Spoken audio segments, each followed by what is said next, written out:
চলে এলাম কালকে জয়রামবাটিতে রাত কাটিয়ে আজকে 10ই আগস্ট 2025 কামারপুকুরে চলে এলাম। আমরা তিনজনই খুব মিস করছি মাকে।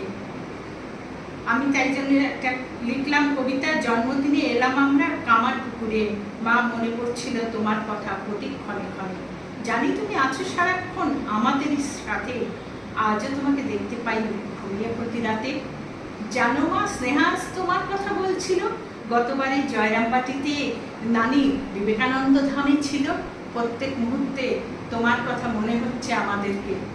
এখানকার কামারপুকুরের বড় মহারাজও সেটা শুনে বললেন, মা তোমাদের চলে গেছে ঠাকুরমার কাছে।